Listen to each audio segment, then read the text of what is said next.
Bonjour Gérald, Salut Ludovic, merci d'avoir accepté mon invitation. merci à toi. C'est vraiment un plaisir de te recevoir.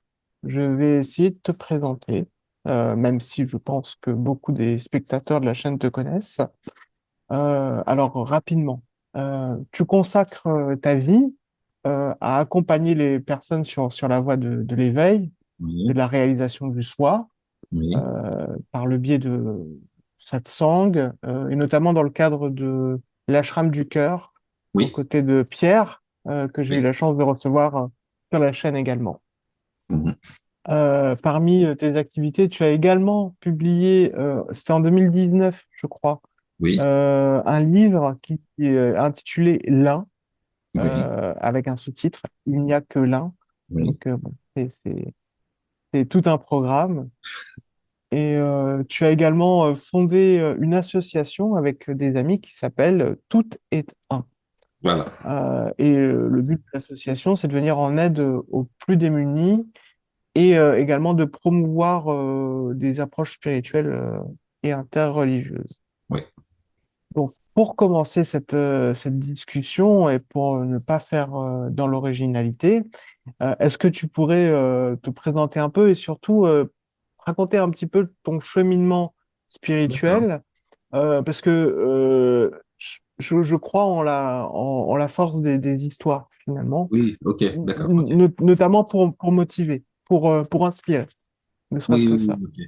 Alors moi, la force des histoires, j'y crois plus trop, mais je vais quand même en raconter une. Bah, alors, raconter toujours son parcours, c'est jamais évident parce que tu sais, les mots, des fois, Hmm. ne peuvent pas traduire les choses, mais on va rester effectivement le plus simple possible, le plus basique possible. Bah, depuis que je suis enfant, j'ai toujours, euh, on va dire ça comme ça, été conscient de tout ce qui m'entourait et de tout ce que je ressentais plus ou moins, plus intérieurement, c'est-à-dire plus sous l'aspect subtil, l'aspect que l'on peut pas définir forcément, sur lequel on peut pas mettre des mots, tu vois. Alors c'était difficile parce que quand tu es un enfant, t'as pas le vocabulaire pour. Et du coup, bah, tu regardes ton entourage, tu regardes le monde tel quel, bah, avec des yeux d'enfant. Enfin, c'est comme ça. Pour un enfant, c'est très simple, c'est Hmm. pur. Et du coup, tu te poses pas trop de questions, mais du coup, tu es quand même là. Et tu te dis par moment, parce que au fur et à mesure que au fur et à mesure que tu grandis, tu as 5 ans, 7 ans, 10 ans, tu te dis, bah, j'aimerais bien parler de certaines choses quand même. Tu vois, expliquer ce que je ressens, ce que je vois, ce que je perçois, ce que j'appréhende. Et puis d'un seul coup, ça sort comme ça, puis tu t'aperçois que les adultes, ils peuvent pas entendre, enfin la majeure partie des adultes. Donc après, tu sais, je me suis tu, j'allais dire, je n'ai plus rien dit. Et au fur et à mesure que j'ai grandi, arrivé à l'adolescence, j'ai commencé à me plonger dans tout ce qui touchait aux choses, j'allais dire, invisibles, on va le dire comme ça. Certains appellent ça, je sais pas, le paranormal, Hmm. l'ésotérisme, l'occultisme, le machin, enfin tout un tas de branches comme ça. Et j'ai fait ça pendant des années. J'ai rencontré énormément de monde, des gens très connus dans leur domaine aussi, voilà, qui faisaient beaucoup de choses, c'est-à-dire qui offraient leurs capacités, leurs dons, enfin, on va le dire comme ça, pour aider les gens. Donc, qui étaient souvent invités à droite à gauche. Les gens leur offraient des repas et en échange, ils faisaient ce qu'ils avaient à faire gratuitement. Enfin voilà, j'ai rencontré énormément de gens comme ça.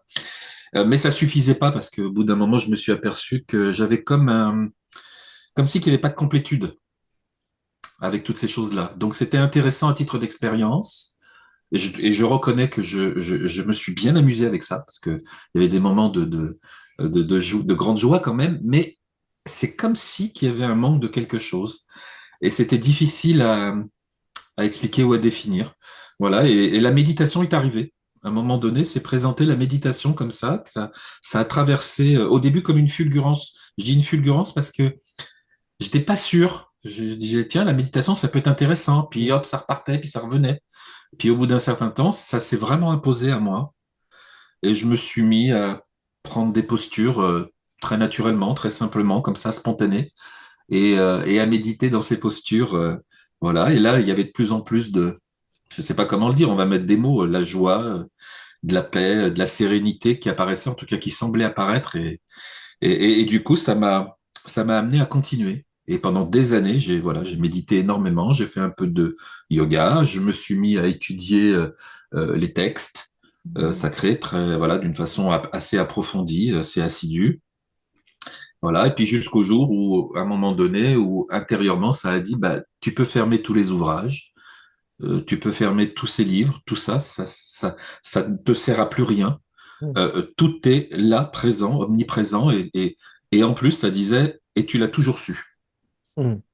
Et ça, quand même, très drôle. Voilà. Enfin, là, j'ai vraiment fait ça petit, tu vois, un petit résumé, parce qu'il y a Mhm. eu tellement de rencontres et de gens incroyables que j'ai rencontrés sur ma route que ça serait trop long, quoi. Ah oui, j'imagine bien. Et donc, tu as parlé de ce moment où finalement, tu as posé les bouquins tu n'as plus ressenti quelque part la nécessité Oui, d'être dans la théorie ou dans la description de ce qui est, mais plutôt, voilà. oui. Est-ce que tu pourrais parler un petit peu plus de cet instant, quelque part? J'ai l'impression, en tout cas, dans ce que tu dis, que c'était l'instant qui a signé la fin de la recherche, quelque part. Oui, exactement. Exactement. Et alors, c'est très drôle parce que je me souviens quand la recherche, entre guillemets, a démarré, parce que je ne sais pas si je peux dire qu'une recherche a démarré parce que j'avais tellement de conscience de ce qui est déjà depuis tout petit et ça m'avait pas quitté. Mais on va le dire comme ça. À un moment donné, quelque chose en moi a dit, mais à quoi ça sert tout ça? Les ouvrages, tu vois, c'est le témoignage de tout un tas de personnes. Alors, je lisais des fois des ouvrages de maîtres et d'enseignants reconnus, parce que ça, mon élan allait vers là aussi pour voir ce qu'il en était dans leurs témoignages. Mais en même temps, ça disait oui, mais c'est eux qui témoignent de ce qui a été vécu, et ensuite ils transmettent, mais ce n'est pas ce que tu vis consciemment. Donc maintenant, il est temps que tu... Donc c'est pour ça que je me suis mis à cette recherche. Et à un moment donné, bah, une fois que la recherche bah, en fait, la recherche, elle s'arrête spontanément, c'est-à-dire que tu ne décides pas quand est-ce qu'elle s'arrête. Elle s'arrête un matin, genre, tu te lèves, c'est comme ça que ça s'est passé, en plus, c'est ça qui est très drôle. Tu te lèves, puis là, en toi, ça dit, bah, t'as plus besoin de ça. T'as plus besoin de ça parce que tout est présent. Tout est toi, toi, mais pas toi, le personnage, pas celui que tu joues au quotidien. Tout est toi, la conscience que tu es, qui est aussi toute chose. Et du coup, là, tu te dis, bah, tout ça, ça devient des artifices, des objets, mais pas des objets, des artifices au sens péjoratif du terme, parce qu'on pourrait croire que c'est comme un rejet, comme un déni. Non, pas du tout. Simplement, c'est la forme, en fait. Je me suis aperçu que en m'attachant à la forme, quelque part, bah, tu deviens la forme. C'est-à-dire que Mm. à un moment donné, bah, tu vas pas plus loin que la forme. Et c'est ça qui est drôle. Mais tu en prends conscience. Et du coup, ça tombe. Ça tombe complètement du jour au lendemain. Et bah, tu t'aperçois qu'il n'y a plus ce besoin-là. Il n'y a pas besoin de te rattacher à ça. T'as pas besoin de te sécuriser. T'as Mm. pas besoin de validation. T'as rien besoin de tout ça. Et du coup, ça tombe. C'est drôle. Oui, j'ai l'impression que c'est un peu comme apprendre à marcher sans filet de sécurité. Oui. Bah, Et, ah ouais, carrément. et en même temps, j'ai l'impression que ça a été facile pour toi. Enfin, Oui, très facile. et, Mais je le dis tout le temps aux gens parce que les gens me disent, tu sais, avec les milliers de personnes que j'ai mm, reçues, les gens me disent, bah, moi, ça n'a pas été comme ton chemin. Et je dis, je sais, j'ai plein de témoignages de gens qui m'ont dit, des fois, c'était d'une telle souffrance, une telle torture, parce qu'il y a des gens, ça allait jusqu'à là, hein, c'était très, mm, très compliqué. Et puis moi, une fois que je faisais le bilan, je disais, mais attends, mais moi, j'ai pas vécu ça, enfin, j'ai pas eu besoin de passer par là. Voilà. Après, je dis pas que j'ai pas eu des moments très compliqués, j'en ai eu aussi, mais je les vivais différemment en fait, parce que depuis tout petit, je vais le dire comme ça, je dirais qu'il y avait déjà des outils conscientisés, c'est-à-dire qu'il y avait déjà des choses qui étaient là que je comprenais. Et du coup, je voyais bien que la souffrance, je savais pas comment faire au début, mais je voyais bien qu'on pouvait en sortir. mm. Ça, je le percevais déjà tout petit. Petit, je le percevais déjà. Donc, forcément, c'est vrai que quelque part, ça a été plus facile que le cheminement d'autres personnes, c'est évident. Mm. C'est vrai que la souffrance, c'est quelque part, c'est un peu un piège assez finalement attirant, enfin attirant entre guillemets, dans lequel on tombe facilement. Ouais. Et j'imagine qu'il y a, donc tu parlais de milliers de personnes que tu as accompagnées, et j'imagine que donc tu as pu donner, comment dirais-je, des trucs ou oui, des pratiques à ces personnes et pour les aider peut-être à dénouer ou à voir ce qui est peut-être cru ou ce qui est oui. ce dans quoi on peut être tombé. Et voilà, et moi, c'est un point qui m'intéresse énormément, c'est la pratique. Elle n'a pas toujours bonne presse, surtout voilà, depuis quelques années. Et quel est ton point de vue sur ce point, sur la pratique et sur la nécessité ou pas de la pratique ou sur Ouais. le caractère contre-productif que ça pourrait avoir? Alors, je ne sais pas si c'est contre-productif, mais en tout cas, c'est vrai que si votre cœur vous dit, vous fait comprendre qu'à un moment donné, il est préférable ou il serait bon pour vous de vous mettre à pratiquer voilà, une ascèse, une approche spirituelle plus ou moins intense, ça dépend, méditation. Il y a les gens, ils démarrent des fois souvent par des périodes de relaxation, tout simplement, des états introspectifs un peu plus poussés, etc. Si ça dit ça dans le cœur, pour moi, c'est une évidence qu'il faut suivre. Voilà, c'est une évidence. Après, tout le monde n'aura pas forcément cette voie-là et cette approche-là. J'ai reçu beaucoup de gens qui me disaient, bah moi, je peux pas méditer, je Mm. le ressens pas et je ressens ni le besoin ni quelque chose qui m'oriente vers ce chemin-là. Donc, je leur dis, bah c'est ok. Je veux dire, le soi étant omniprésent, étant toute chose, ça peut se réaliser qu'on ait une pratique ou non. C'est pas voilà. Pour moi, ça a Mm. été important dans le sens où il y avait une telle joie à pratiquer, intensément à méditer des journées entières, à plus manger, etc.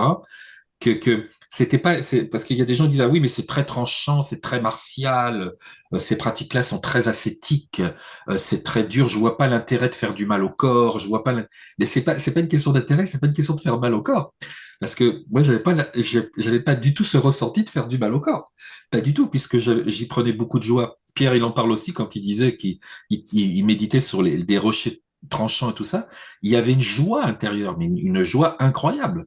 Et c'est parce que c'est venu spontanément. Donc quand c'est comme ça, évidemment, on suit, il n'y a pas de problème. Mais je connais d'autres personnes où l'élan leur dit, bah non, pas de méditation pour toi. Et ça va se passer aussi qu'à un moment donné, ils vont réaliser quand même leur nature. Et Mm. ils sont pas eux, alors je dis bien eux, entre guillemets, obligés de passer par une pratique. Alors moi, c'est vrai que j'ai suivi un peu cette tradition.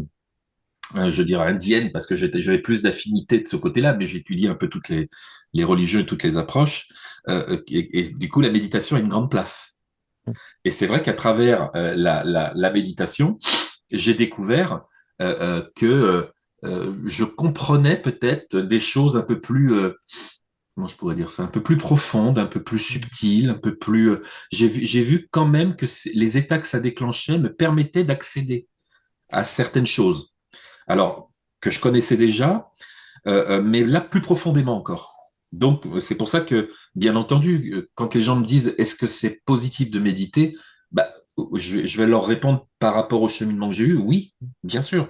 Bien sûr que c'est positif de méditer, mais tout le monde ne passera pas par là. Mhm. Donc, pour moi, ça fait partie vraiment de la pratique euh, utile, je veux dire des outils utiles, qu'est la méditation, l'introspection, et puis après tout ce qui vient autour, c'est-à-dire ces états que ça amène de états contemplatifs, etc. Oui, oui, je pense que ça a son utilité, c'est certain. Sinon, ça Mm. serait pas là. Et je suis un peu curieux. Est-ce que toi, aujourd'hui, tu médites encore? Non, D'accord. non, non, non, depuis très très longtemps, non, non, c'est fini, ça s'est arrêté un jour, ouais, comme ça, du jour au lendemain. Tu évoquais le mot joie. Oui, Et ouais, donc, c'est pour mettre un mot, hein. ouais, ouais, mais du coup, je peux pas m'empêcher de penser à tout un pan de ce qu'on peut traverser sur un cheminement. C'est bah, les émotions, qu'elles Oui, soient extatiques ou oui, difficiles. oui, Et, euh, et toujours dans une perspective, si on se considère être sur un chemin, euh, oui, quelle est, entre guillemets, la meilleure attitude face à ces émotions, parce que on peut s'y perdre, hein. Oui, c'est vrai. Et, et donc, qu'est-ce que, quelle est entre guillemets la meilleure? Parce que je pense bien qu'il n'y a pas de meilleure, mais qu'est-ce que toi, tu dirais par rapport à une attitude vis-à-vis, à avoir vis-à-vis de ces émotions qui peuvent être, voilà, Bah difficiles. alors, tu sais, en fait, tout est enfin, comment je pourrais dire ça? Tout est. Donc, du coup, Mhm. si ça prend la forme d'une émotion, c'est que ça a sa raison d'être quelque part. C'est que derrière ça, pour mal le dire, il y a forcément une compréhension, un message, je sais pas, peu importe le terme qu'on y met, mais c'est sûr. Donc, il n'y a pas à être dans le rejet ou le déni parce que quelque part on se dit ah ouais mais je préférerais avancer sans émotion, je préférerais avancer sans peur, je préférerais avancer sans projection, sans anticipation. Oui, sauf que la vie à un moment donné, elle présente des aspects sous cette forme-là dans la manifestation. C'est qu'il y a un truc à comprendre. Donc là, évidemment, la seule façon pour éviter de rentrer, j'allais dire quelque part en dualité, c'est d'arriver à être dans une posture, et là je vais mettre ce terme qu'on utilise souvent, mais voilà, on l'utilise souvent, mais c'est ça en fait, une espèce d'accueil conscient, c'est-à-dire que, ok, il y a un objet émotionnel qui se présente, je rentre pas dans le, tu vois, je fais pas l'autruche, quoi, tu vois, la tête Mhm. sous la terre, non, pas du tout. J'accueille cet objet, et là, je laisse faire en fait, je vois ce qu'il en est. Est-ce que ça apporte quelque chose? Est-ce qu'il y a derrière une compréhension? Mais sans se poser la question. Là, je déroule le tapis quand je l'explique comme ça, mais il n'y a même pas besoin de se dire est-ce qu'il y a quelque chose derrière? On laisse faire. Mhm. Et forcément, à un moment donné, il y a quelque chose qui se présente. Chez la majeure partie des SADAC, quand ils sont dans cet accueil, j'allais dire, voilà, de cet émotionnel, en tout cas quand ça se présente sous cet aspect, lorsqu'ils accueillent ça, en général, ils ont toujours des compréhensions. Tous le disent, tous témoignent de ça. Ça leur apprend peut-être à régler quelque chose qui n'avait pas été réglé depuis l'enfance, quelque chose peut-être relationnel avec les parents, peut-être quelque chose d'antérieur, peut-être quelque peu importe, mais en tout cas, il y a forcément un message. La conscience, elle fait les choses comme ça spontanément, mais pour qu'il y ait une compréhension derrière. Ce que je comprends là, c'est que finalement, faut laisser un peu tranquille l'émotion et surtout pas, enfin surtout pas, ne éviter de pas la considérer comme un problème à régler et que finalement, est-ce que c'est pas ça le chemin de la cessation de la souffrance? Est-ce que c'est pas euh, arrêter de considérer la vie ou ce qui se passe comme un problème à régler? Tout à fait, Et, bien euh, sûr. et comment on fait, du coup? Eh ben, on en revient toujours au même truc, c'est-à-dire cette espèce d'acceptation de ce qui vient, de ce qui se présente, de ce qui est, de l'accepter tel que c'est. Bien sûr qu'autour, qu'est-ce qui va se passer? Le mental, il va essayer de s'en emparer en racontant tout un tas de choses. D'accord? En disant non, tu peux pas accepter cette émotion, tu peux pas accepter cette peur, etc. Parce que tu vas souffrir, parce que tu vas être mal, etc. Mais justement, au contraire, il faut l'accueillir pour qu'on Mm, on sache quelque part de quoi il en retourne, entre guillemets, et pourquoi ça se présente à nous. Je veux dire, sur le chemin, il n'y a pas de hasard. mm, Viennent les choses qui doivent venir. Je veux dire, c'est comme ça. Et ça n'a rien de, parce qu'il y a des gens, des fois, qui me disaient, ah oui, mais la conscience comment dire, n'est pas drôle, elle nous fait souffrir, etc.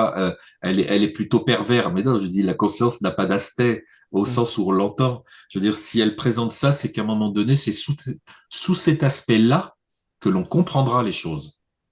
Sous un autre aspect, on n'aurait pas pu les comprendre. C'est pour ça il y a pas de hasard. Les choses, entre guillemets, elles sont parfaites.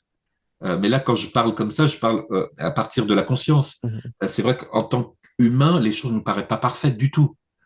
Quand on voit toute la souffrance dans le monde et que si c'est pris au degré tel que ça nous c'est présenté par les cinq sens, par exemple, forcément, c'est terrible. mm, Ça mm, n'a aucun sens. Ça ressemble à rien. Pourquoi tout ça pour arriver, tu vois, etc. Sauf que quand tu le prends sous un autre angle, entre guillemets, à la perspective de la conscience, tu comprends qu'il n'y a pas de hasard et que les choses, elles sont comme elles sont et comme elles doivent être. Et donc, l'une des meilleures méthodes, je ne sais pas si c'est une méthode, mais on va le dire comme ça, c'est effectivement l'accueil de ce qui est comme c'est mm. et de tout. Ça concerne tout. sans exception. Sans exception. Donc les émotions, bien sûr, ça en fait partie, les peurs et tout le reste. Et tout le reste. Parce que souvent, les gens qui viennent témoigner, quand ils disent ah oui, j'ai du mal à accepter et à accueillir tout ça, bah souvent, ça déclenche une souffrance mais extrême, très, très dure, parce que ils rentrent tout de suite en conflit, en combat. Il y a un combat intérieur qui se fait et ils savent pas après par quel bout prendre les choses pour en sortir. Et la porte, elle est devant eux, en fait, en vérité. Hein. Mhm. Mais ils la voient pas, ils la voient plus. Ils sont trop omnubilés parce que ça a un côté. Tout ça, c'est des objets, en fait. Et ces objets ont un côté, une forme de brillance quelque part, mais cette brillance séductrice, c'est-à-dire que à un moment donné, il y a une fascination avec ces Mhm. objets.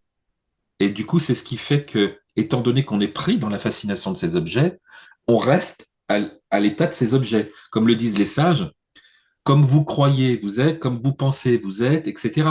Et c'est vrai, en fait, quelque part. Mais c'est pas péjoratif, hein, c'est une étape. Après, ça passera forcément sur le chemin, ça finit par passer de toute façon. Ah oui, j'ai vraiment l'impression là que quelque part la voix, désolé, j'insiste un peu là-dessus, mais c'est un peu de renoncer entre guillemets à être enfin, si on peut renoncer en tout cas, mais c'est de renoncer à être attiré par ces objets, c'est simplement les laisser être encore une fois un peu comme pour les Exactement. émotions. Oui. Et dans ce cas-là, c'est vraiment aucun objet dans ce cas-là. Ah C'est bah non. autant la personnalité, autant nos croyances, autant les choses agréables. Ah bah on est d'accord. Hein. C'est pas on choisit une portion Exactement. d'expérience, et bon, on se Exactement. dit ça c'est des objets, c'est très très dangereux, mais le reste je le garde quand même. Mon éveil, mon illumination, tout ça, C'est ça ça. c'est un C'est objet exactement très ça. important. Ouais. Et oui, c'est radical. Et ça me donne envie de rebondir sur une question que je pose toujours et qui est un peu tarte à la crème, mais de définition, quelque part. Oui. Hein, c'est des mots. Mais c'est quoi l'éveil? C'est quoi la réalisation du soi? Qu'est-ce que c'est? Alors, l'éveil considéré par les sages, et puis c'est pas d'aujourd'hui, tu vois, c'est des centaines et des centaines de générations avant. Donc, on n'est pas là pour remettre en question, j'allais dire quelque part, cette définition, mais ça, elle est très simple. L'éveil, c'est à un moment donné, quand tu commences à sortir effectivement de ce qui est l'apparence, c'est-à-dire de ce qui est entre guillemets en surface, en Mhm. périphérie. Ça, c'est l'éveil, c'est-à-dire que tu, comme le disait Madame Damaï, tu soulèves le voile. Et donc forcément, en soulevant le voile, voilà, on va le dire comme ça, tu perçois et tu commences à conscientiser ce qui est comme c'est. C'est-à-dire que là, tu commences à voir la vraie réalité avec un grand R et non pas quelque chose qui passe à travers une opacité, c'est-à-dire Mhm. voilà, une vision opaque, quelque chose de très illusoire, là, ce que les Indiens appellent la Maya. L'éveil, c'est ça en gros. Après, on pourrait s'étaler sur la définition, mais c'est ça. Et la réalisation, c'est quand il y a euh, comment je pourrais dire ça, cette assise, c'est-à-dire où, parce que quand elle éveille, ça bouge encore. C'est-à-dire Mhm. que à un moment donné, tu as ces espèces ça y est, pour le dire aussi comme ça, ces espèces d'aller-retour, même si dans l'absolu, en fait, on fait pas d'aller-retour en Les vérité. fameux. Il y en a pas, en vérité, dans l'absolu, puisqu'on est déjà l'absolu avant tout le reste. Il n'y a pas d'aller-retour. Mais on va le dire comme ça. Il y a des impressions d'aller-retour, c'est-à-dire des impressions où, à un moment donné, ouais, il y a une espèce comme une forme de stabilité. Puis, hop, un temps après, j'insiste bien sur un temps après, il n'y a plus cette stabilité. Donc, c'est ça un peu l'éveil, tu vois, où ça bouge encore beaucoup, où on n'est pas sûr de cela, où c'est pas une évidence encore totale, alors que la réalisation, tout est évident, c'est-à-dire que c'est comme c'est, il n'y a pas de remise en question. Je veux dire, rien ne peut altérer, j'allais dire, cette forme de confiance ou de foi inébranlable dans le fait d'être, d'accord? Voilà, il n'y a plus rien qui peut bouger à partir de là. D'ailleurs, il n'y a rien qui bouge. Il y a vraiment rien qui bouge. C'est ça si j'allais dire la nuance entre l'éveil et la réalisation. Mais c'est des termes, bien Mhm. entendu. C'est pour ça que j'insiste souvent dans les interviews, tout ça, et qu'à un moment donné, ça fait des années que je dis aux gens, mais il faut apprendre à démystifier tout ça parce que sinon on devient trop sérieux. D'accord? Et quelqu'un de trop sérieux dans la recherche spirituelle, c'est encore un objet. Mhm. Et puis c'est Et un du coup, objet sérieux, du et coup. du coup, tu tombes dans cet objet sérieux. Maintenant, c'est vrai que l'approche, il y a plein d'approches. on peut avoir l'approche assez catégorique, assez directe, qui est c'est pas un rejet, mais qui est l'éloignement des objets en se disant, bah, les objets, en fait, c'est une illusion et je ne vais pas rentrer dans l'identification à ces objets. Ou alors embrasser les objets, ainsi que tout le reste, tout, d'accord? Mais à partir de là, c'est pas tout à fait l'objet enfin, c'est l'objet qu'on embrasse, mais c'est surtout ce qui a, j'allais dire ce qu'il est, c'est-à-dire dans sa vraie essence. La vraie essence de l'objet, c'est pas l'objet forcément lui-même. Ça, c'est simplement l'apparition pour qu'on puisse porter un regard dessus. C'est-à-dire, c'est comme quelque chose une orientation. C'est-à-dire, ça pointe. Alors, ça pointe vers, par exemple, là, l'écran, par exemple. Sauf que l'écran en lui-même est fait de ce qui est. J'entends par là que c'est du soi, en fait. Mm. Et au début, donc, les cinq sens vont s'occuper, j'allais dire, de la forme.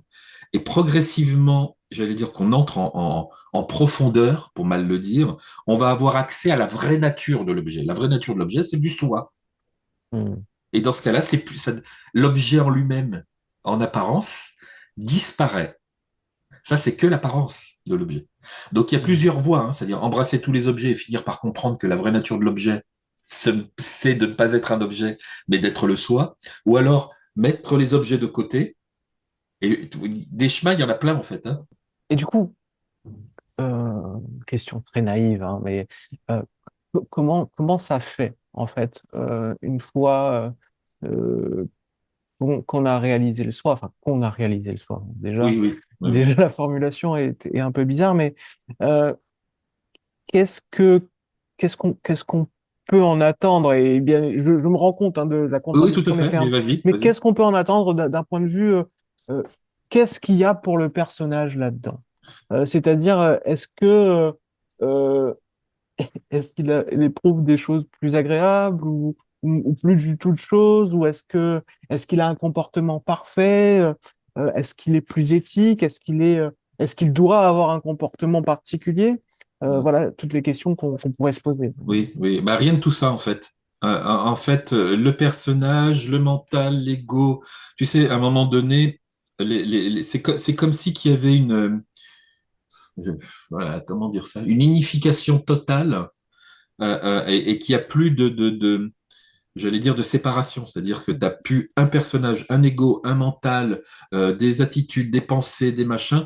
Tout ça, en fait, ne fait qu'un. Ça a toujours fait qu'un, en vérité. Sauf que c'était dissocié par justement la croyance dans le monde des objets. C'est ça qui faisait qu'à un moment donné, on disait, il y a un ego, il y a un mental, il y a un personnage, il y a ceci, il y a cela. D'accord? Mais en vérité, dans le soi, il n'y a ni ego, ni personnage, ni mental, ni rien de tout ça. Il n'y a même pas d'objet en vérité. Mm. L'univers, il n'existe même pas pour la conscience absolue. Mais dans le jeu de cette conscientisation de qui l'on est, il y a un monde d'objets. C'est fait pour, et ça, et j'allais dire quelque part, ça a sa place.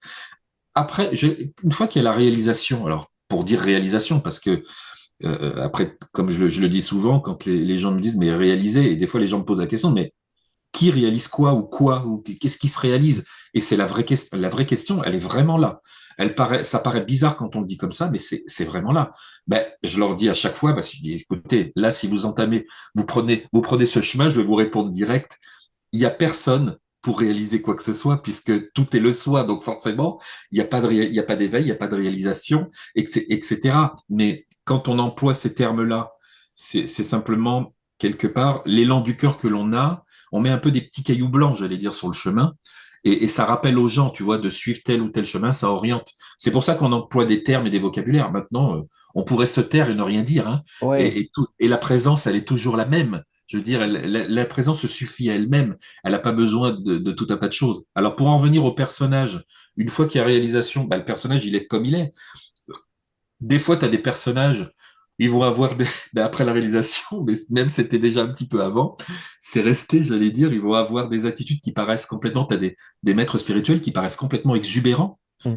tu vois, et ça fait très, très excentrique, avec des attitudes incroyables, tu te dis, mais ils sont fous, tu vois, mais c'est ainsi, quoi, je veux dire, ça change rien. Par contre, là où on pourrait dire qu'il y a peut-être quelque chose qui est différent, c'est que le mental n'est pas sollicité. Il est plus sollicité. Le mental, il interagit, continue son rôle dans le monde tangible, voilà, parce que il y a que ça qui puisse appréhender. Alors, quand je dis tangible, je parle de ce qui est relatif, et relatif Mhm. n'est pas péjoratif. Ça concerne aussi bien le monde manifesté tangible, appréhendable par les cinq sens, entre autres, mais ça représente aussi, quand on parle de l'astral, du mental, voilà, tout ça, c'est aussi tout ça. Le mental, il a la capacité d'appréhender pas mal de choses, d'accord? Mais il est limité. Sauf que l'être réalisé, lui, il a plus besoin de ce mental-là. Parce que ça passe pas par quelque chose de conceptuel, d'intellectuel. Donc, il fait même plus attention. C'est comme si qu'il l'entendait même plus. C'est comme si pour lui, le mental n'existe plus. Mhm. Il y a des gens des fois qui me posaient la question en me disant, mais GG, t'as encore du mental ou t'as du mental ou t'as un mental? Et moi, je répondais spontanément, non, il n'y a pas de mental. Et j'ai appris qu'un jour, on m'avait dit, il y a quelqu'un enfin, plusieurs personnes ont posé la question, mais entre autres une personne à Ramana Maharshi, et lui dit, maître, comment ça s'appelle, vous avez un mental, il y a du mental, il y a encore un mental, et il a répondu, il n'y a pas de mental. Le mental n'existe pas. Mhm. Et oui, quelque part, c'est vrai, il a raison aussi. Quelque part, ça n'existe pas. Donc, du coup, l'être qui est conscient d'être, je vais dire quelque part, c'est comme si qu'il s'occupait plus du mental. Pour lui, c'est comme si Mhm. ça n'existait plus. Voilà, après, que le mental continue ses interactions à agir comme si, ça, c'est autre chose. Et l'ego, c'est pareil. À un moment donné, il y a plein de choses qui se dissous, j'allais dire, puisque tout est fait de la même essence, Mhm. pour mal le dire. Donc pourquoi ça serait à un moment donné dissocié, c'est-à-dire un ego qui a tel rôle, un mental qui a tel rôle, un personnage qui a tel rôle. Dans l'absolu, et je veux dire, il y a pas de rôle défini, c'est l'absolu. C'est pour ça que j'avais appelé ce livre L'un, il n'y a que l'un. Mhm. C'est un. D'accord? Voilà. Donc, la personnalité qui se joue, elle peut continuer à se jouer après la réalisation, ça peut continuer à jouer, ça peut continuer à prendre plein de formes, à avoir plein d'aspects.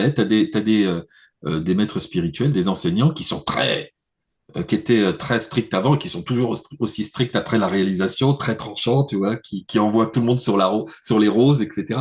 C'est curieux. C'est très, très curieux. Et en général, il n'y a pas de règles prédéfinies de ce que c'est une fois qu'il y a réalisation. C'est comme c'est-à-dire que les êtres conscients d'être ne se posent même, enfin, ils se posent pas cette question-là, quoi. C'est comme ça, quoi. Et puis les choses, alors c'est vrai que des fois, ça, il apparaît des choses un peu bizarres les gens, ils sont là autour en train d'observer, ils se disent, mais qu'est-ce que c'est que ce maître? Qu'est-ce que c'est que cette enseignante? Qu'est-ce que c'est? Parce que ça peut paraître vraiment bizarre, hein, des fois, hein. Parce que comme ça passe pas par tout un tas de concepts, l'attitude, elle paraît étrange, elle paraît pas normale, ça peut prendre plein de formes différentes, tu vois, mais c'est spontané. Mhm. C'est spontané, c'est pas décidé en fait. C'est pas un scénario, tu vois, qui est écrit, je vais jouer tel personnage parce qu'il y a eu réalisation. Non, non, des fois, Mhm. enfin, ça se fait comme ça, quoi. Alors du coup, ça peut prendre effectivement des formes un peu bizarres, quoi. Oui, et puis tu parles de scénarios, de choses. En fait, j'ai l'impression, et bon, là encore, c'est qu'une impression, mais que finalement, avant la réalisation, il y avait déjà cette automaticité et Oui, que tout se déroulait de façon naturelle quelque part, oui, sauf qu'il y avait un truc en plus quelque chose qui disait ah ben je suis en train de faire ça et donc il faut que je fasse ça. Un commentateur oui, ou une sorte oui, de je tout sais à pas fait.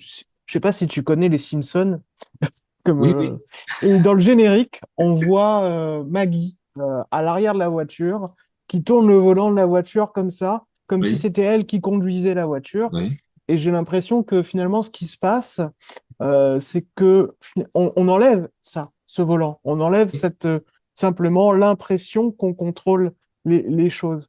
Ce oui, qui fait peut-être, j'ai l'impression qu'on souffre moins. oui, oui, oui, bah oui.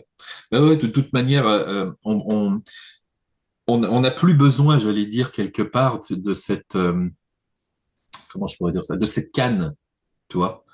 T'as plus besoin de ça puisque tu as reconnu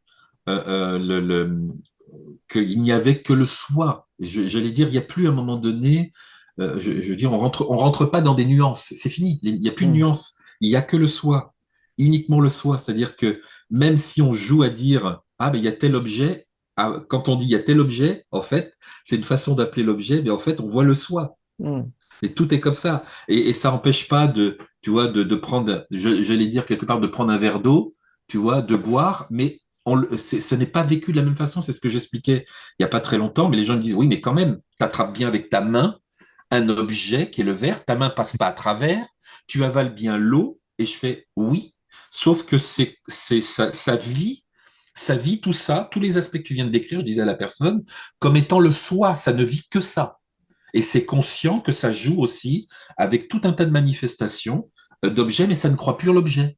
Mm. Et du coup, la personne a compris. Elle a dit, ah oui, je vois, ok. Mais là, par contre, elle dit, c'est difficile de mettre des mots dessus. Exactement, on ne peut pas mettre de mots, Mm. puisque c'est quelque chose de très intime que tu vis. Donc, si on te demande bah, comment ça fonctionne quand tu attrapes le verre, tu fais bien comme tout le monde, tu attrapes le verre avec ta main. Oui, sauf que tu crois plus que c'est ta main, si tu veux, c'est la main, c'est l'eau, c'est le verre. Enfin, je veux dire, tu vois, il y a quelque chose de très particulier qui est vécu intérieurement. Et ça, c'est très compliqué. Enfin, c'est pas toujours évident, en tout cas, c'est pas compliqué, mais c'est pas toujours évident à expliquer comment ça fonctionne et comment on le vit, Mm. comment c'est vécu, quoi. Tu vois, même quand je dis comment c'est vécu, c'est même en trop, Ah ouais, parce c'est que c'est toujours, au-delà de ça. Parce c'est que comment toujours un c'est trou. vécu, ça veut dire qui le vit. C'est pas la Mm. conscience absolue. La conscience absolue, elle n'a pas besoin de vivre. Ça, elle est tout. Donc, tu vois, on rentre à un moment donné dans quelque chose où les mots, alors, ils deviennent, c'est pas qu'ils sont inutiles, hein, c'est qu'à un moment donné, ils sont trop limités. Mm.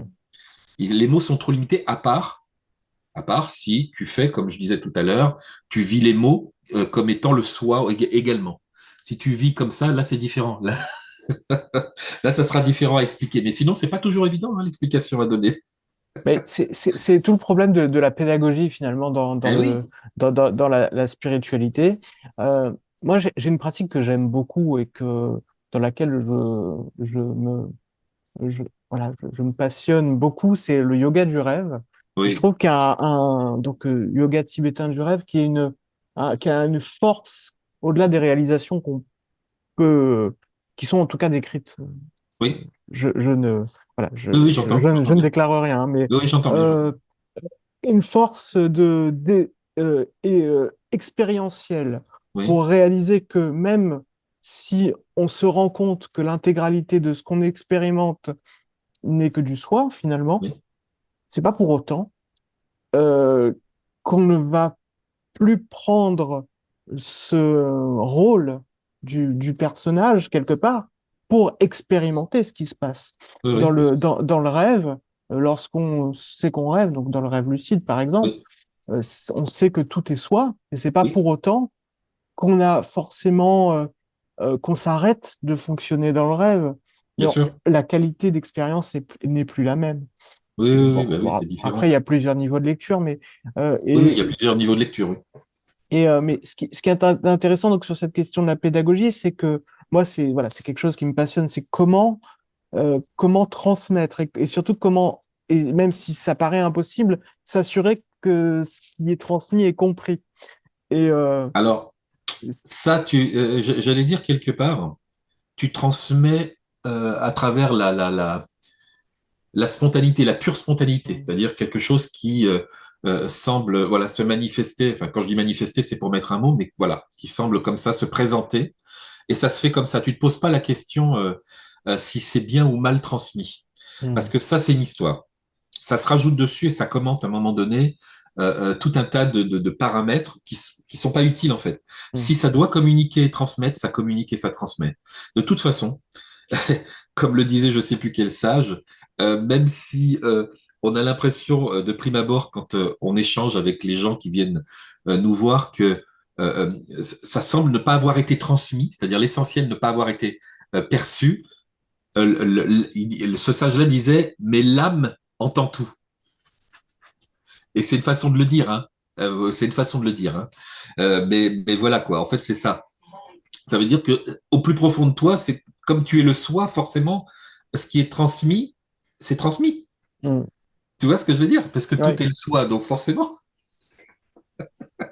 Et De... quels sont les pièges, on va dire, à éviter, et entre guillemets, éviter, hein, mais sur le chemin? C'est-à-dire que comment il y a par exemple des choses qui pourraient peut-être être considérées comme inévitables, des choses comme ce qu'on pourrait appeler le contournement spirituel, c'est-à-dire d'essayer d'arranger son réel pour que sa spiritualité soit plutôt Ah en oui, faveur du personnage, on va dire. Et oui. ça, c'est un aspect de la question. Deuxième aspect, c'est comment, et encore une fois, est-ce que c'est évitable? Mais comment éviter de se faire des illusions sur ses propres réalisations? Euh, et je parle pas pour moi, hein, bien évidemment, mais comment, voilà, ces questions sont, j'ai l'impression qu'elles sont importantes. Alors, il n'y a rien à éviter du tout parce que c'est pas toi qui tiens les rênes. Il y a personne pour cela. Donc, du coup, quand je dis personne, c'est Mhm. au sens où, en tout cas, c'est pas le personnage qui décide à un moment donné de la réalisation, c'est pas le mental non plus, c'est pas l'ego, c'est pas tout ça, c'est pas les objets. Donc, du coup, les choses, elles se font comme elles doivent se faire et elles se font. Si tu commences à rajouter, j'allais dire quelque part autour de ça, des définitions, des qualificatifs, etc. Bah, quelque part, c'est pas que tu passes à côté, c'est que ça continue, l'illusion Mhm. continue à se faire. Si tu dois préparer, j'allais dire, une configuration de vie pour permettre euh, quelque part un meilleur éveil, une meilleure Mhm. réalisation ou des choses, ça n'existe pas. Ça n'a pas, enfin, ça n'existe pas du tout. Ça n'a pas lieu d'être. C'est un objet, complètement objet. Et puis c'est complètement illusoire. C'est totalement illusoire. On peut rien préparer en fait pour cela. Les choses, elles se font comme elles doivent se faire et elles se font de toute façon. Hein. Ça veut dire que réalisation, comme on disait tout à l'heure, et éveil, c'est des termes, c'est des mots. On les emploie parce que c'est utilisé aussi depuis des millénaires. C'est pas d'aujourd'hui, comme je disais tout à l'heure. Avant nous, il y a des centaines et des centaines de générations d'enseignants spirituels, voilà, qui ont expliqué de quoi il en retournait. Mais en même temps, ils le disent tous. Vous ne pouvez pas déclencher. Mhm. Il y a personne pour déclencher l'éveil et il y a personne pour s'apprêter, j'allais dire, à configurer une vie qui permettra d'avoir un éveil d'une meilleure qualité, tu vois ce que je veux dire? Ça n'est Mhm. pas possible. Ça fait partie du rêve. Et donc, du coup, je vais rendre ma statue du Bouddha que j'ai achetée il y a quelques temps. Donc Alors, non, parce que si tu y déposes, j'allais dire, c'est comme une divinité d'élection. C'est, bien sûr que c'est un objet, mais sauf que ça peut être une étape à un moment donné où il y a une espèce où on pose l'évidence que ce qui est représentatif, par exemple, d'un maître spirituel, d'une divinité, d'un principe divin, ou de tout ce que tu voudras, peu importe ce qui te parle en tout cas, peut, peut aider quelque part à transcender, dépasser des choses, comprendre au plus profond de toi-même des choses, pourquoi pas? Il n'y a rien à rejeter, tu vois. Mhm. Tant qu'il y a l'élan d'utiliser, j'allais dire, l'outil, l'objet, pourquoi pas? À un moment donné, de toute façon, on s'en détache, mais tant que c'est là, c'est OK. Et ça, ça fait partie de ce qu'on disait tout à l'heure, dans l'accueil de ce qui se présente. Tu vois, ça se présente qu'à un moment donné, on peut avoir une représentation de, tu vois, d'un Bouddha ou un texte sacré, un passage d'un texte sacré ou autre chose, et ça nous parle. Ça parle à l'intérieur. Bah, tant que ça parle par cet aspect-là, c'est OK. Il n'y a pas de problème. Il n'y a rien à rejeter. C'est comme c'est. Par où ou par quoi euh, quelqu'un qui serait complètement nouveau à tout ça, Oui, arriverait sur cette chaîne, oui. j'espère en tout cas qu'il regarderait la vidéo et qui mettrait un like. Non, mais par où est-ce que cette personne pourrait commencer son chemin? Euh, c'est parce que il y a, on va dire, dans le business spirituel, si on peut, dans le marché spirituel, une pléthore de choses et on peut être un peu perdu, C'est et on vrai. peut aussi avoir peur de se tromper. On peut Tout à avoir fait. peur Tout à de ne fait. pas choisir la bonne voie, des voies qui peuvent être parfois, qui peuvent demander de l'investissement. Et on peut se dire, ah. Et donc, Sûr. quelle est la façon la plus simple de procéder quand on veut mettre le premier pied dans tout ça? Alors, je pourrais dire qu'une seule chose. C'est vraiment d'écouter son cœur, vraiment, vraiment de ressentir ce que dit le cœur, parce que le cœur, à un moment donné, quand on l'écoute vraiment, enfin, comme il se doit, en fait, il est toujours là, parce qu'il y a des gens qui me disent, ah, j'ai pas de cœur, mon cœur, il est fermé. C'est pas vrai, on a tous un cœur. Si on entend bien ce que le cœur dit et qu'on s'occupe pas des commentaires qui sont générés autour, alors on entend les commentaires, ils sont là, ok, c'est un ressenti très profond. Le cœur, il y a quelque chose qui semble se présenter à notre compréhension, j'allais dire. Voilà, ça arrive comme ça monte, c'est une façon de le dire. Si on l'écoute, celui-ci, il n'y aura pas de problème parce que celui-ci va nous orienter sur le chemin que l'on doit suivre. Ça peut être un chemin méditatif, pas méditatif, travailler la terre, s'occuper des étoiles, faire n'importe quoi. Mais il faut suivre ce chemin parce que c'est celui qui est fait, entre guillemets, pour qui nous sommes. C'est-à-dire que c'est pas le chemin que tu suis, Ludovic, c'est pas le chemin, tu vois, d'un autre pratiquant. Il y a un autre pratiquant fait autre chose, etc. C'est comme ça. Et ça, c'est très juste. C'est vraiment parfait. C'est comme ça que ça doit être suivi. Et après, je le redis, parce que beaucoup de gens me disent, oh, mais est-ce qu'on est obligé d'avoir une sadhana? Est-ce qu'on est obligé de lire les textes? Est-ce qu'on est obligé de méditer? Est-ce qu'on est obligé de faire du yoga? Je fais, mais non!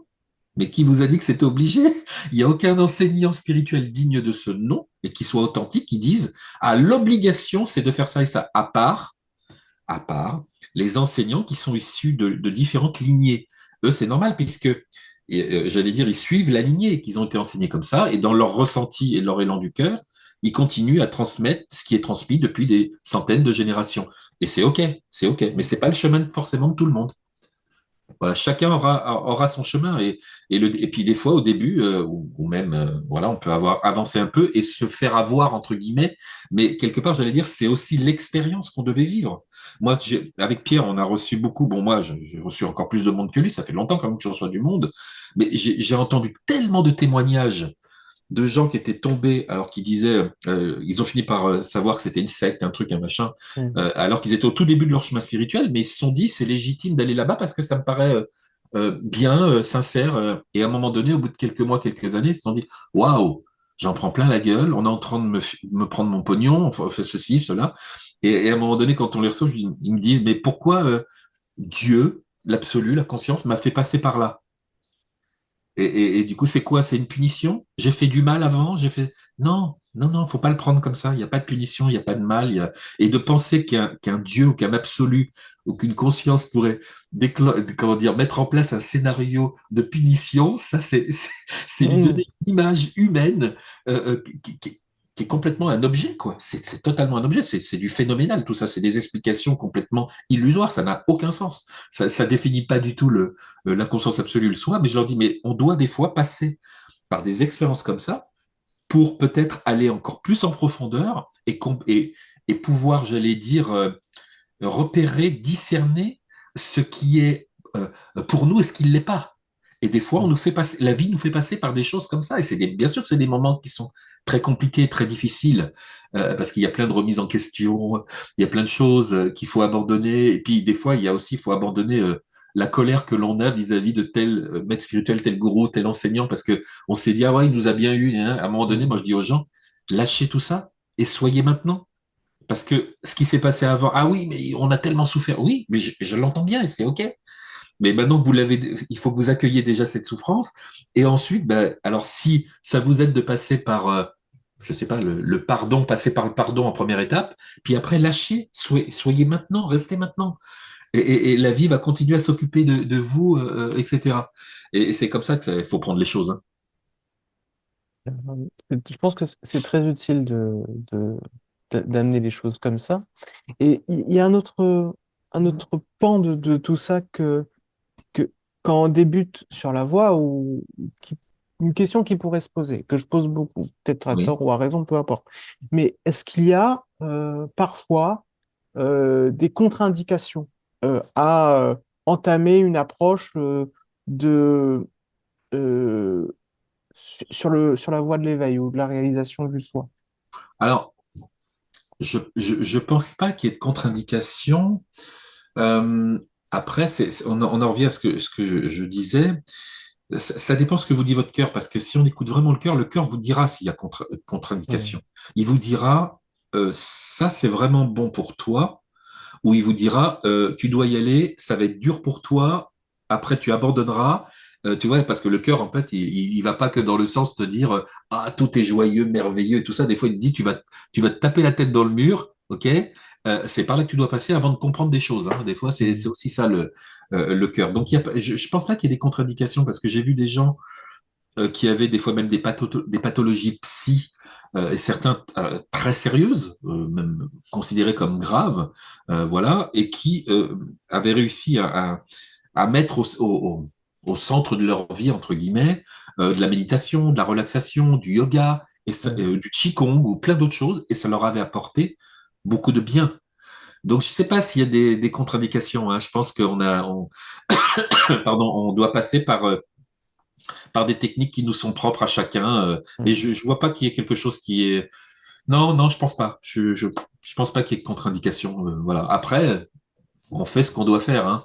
Oui, Alors, des bah, fois, pas toujours, mais de toute façon, il se passe ce qui se passe et il me semble, enfin, de ce que je comprends de ce que tu dis en tout oui. cas, c'est que le, le fait de rajouter sur ce qui se passe soit une résistance ou une absence enfin, ou un commentaire a peut-être le désavantage de nous éloigner quelque part de ce qui est vraiment.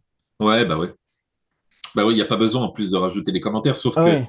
ça se fait automatiquement parce que il y a quand même cette espèce d'objet mental qui, lui, bah, passe son temps en fait à commenter, à critiquer, juger, appréhender, comparer. Il y a du temps, il y a ceci, il y a cela. L'ego fait pareil. Et du coup, c'est ça en fait. Hmm. Si problème il y a, il est là, entre guillemets. Hein, si, voilà.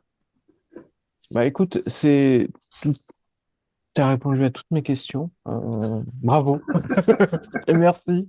Bah, merci à toi. C'était très clair et très inspirant. Et, Bon, euh, écoute, parfait. et j'espère que les personnes qui vont écouter cet échange seront également, voilà, parce qu'on peut être un peu perdu parfois sur la voie. Ben, ça arrive souvent hein, que les gens Voilà. se sentent perdus. Hein.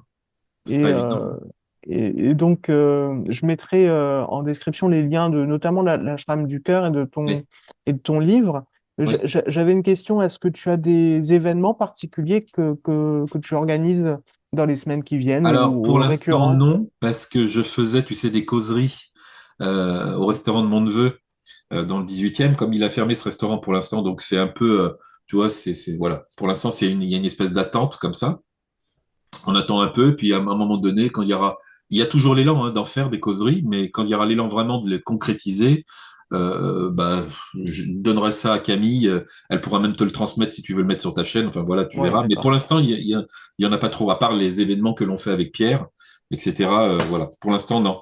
Bon, bah, et donc il y a quand même ton livre et tout ce que tu partages, Ah, tu peux mettre etc. aussi peut-être le lien sur l'herboristerie que l'association Tout est un a repris, une Ouais, herboristerie solidaire qui est dans le 20e arrondissement, qui d'accord. s'appelle l'herbier du Ménil.